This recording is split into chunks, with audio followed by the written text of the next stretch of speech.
I'd like to introduce Assemblyman Hakim Jeffries from Brooklyn, a public school parent of a first and fourth grader.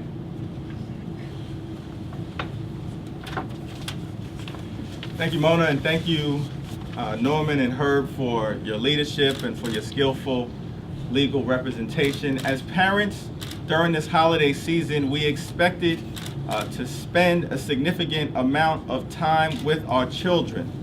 But as a result of the actions of Mayor Bloomberg and Commissioner Steiner, we're also compelled to spend the holiday season standing up for the education of our children. Mayor Bloomberg's attempt to appoint an unqualified school chancellor is an abuse of power that must be stopped. Commissioner Steiner should have denied the waiver. His failure to follow the law is the reason why we are compelled to bring this lawsuit.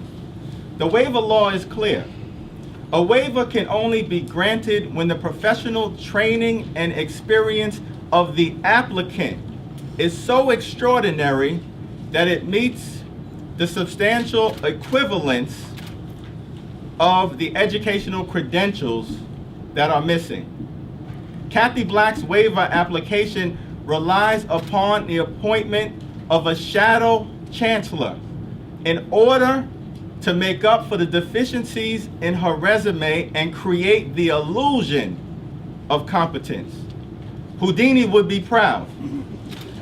But the law and the courts should not tolerate such trickery, because the education of our children depends upon a legitimate application of the waiver statute.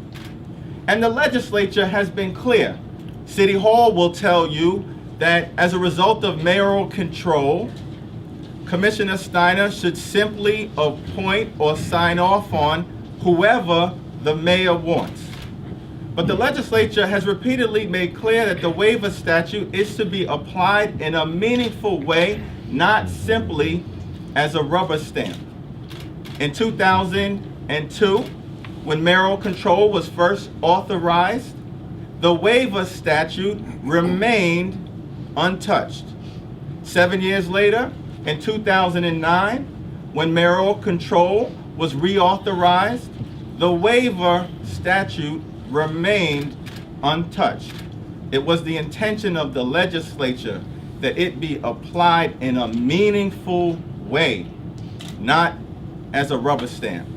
So this is not about mayoral control. If anything, it's about an appointment that is out of control, because the failure to designate someone who is prepared to lead a system of 1.1 million school children does a grave disservice to their future. The mayor's application for a waiver was fatally flawed. Commissioner Steiner should have denied it, and we're hopeful that the courts will overturn his decision.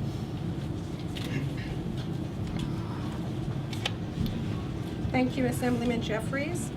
I'd like to introduce Ms. Lydia Bellahcene, public school parent from Brooklyn, PTA president of PS15 and CEC member of PS15.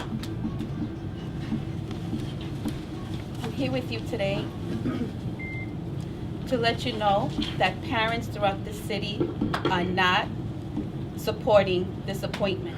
It was done behind closed doors. It was not done with our children's best interest in mind, especially those of special needs, which I have 2 children with special needs, one in high school, one in first grade.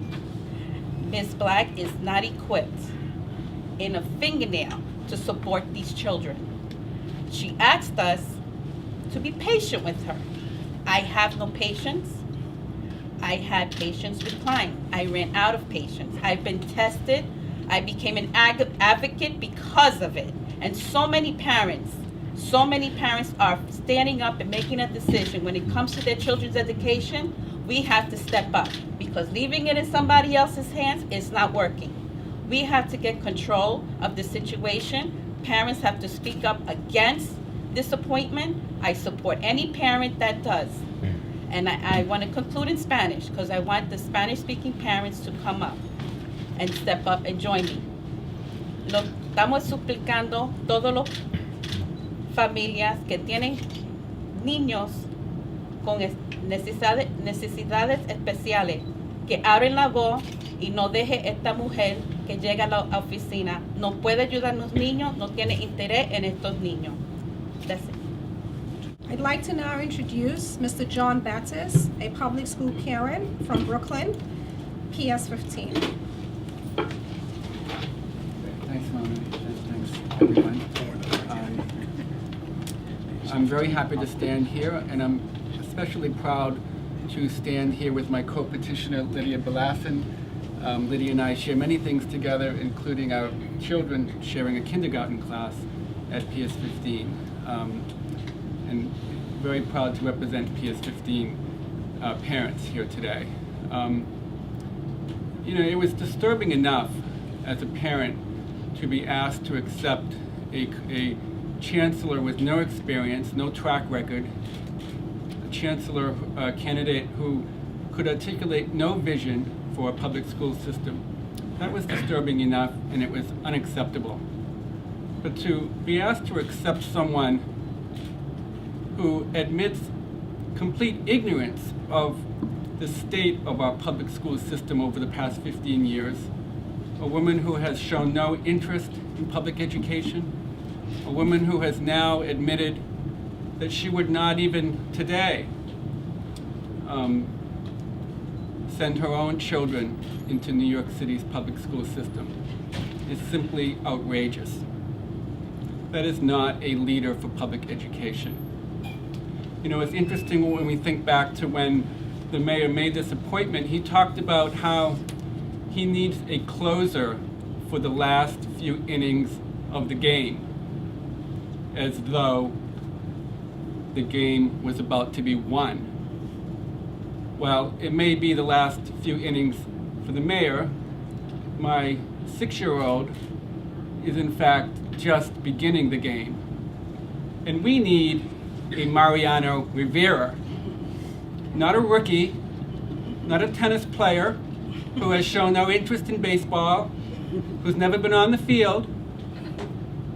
We need a professional, somebody with a track record, somebody who can stand up for public education, articulate a vision, and lead for our children. Thank you. You suggest Mary.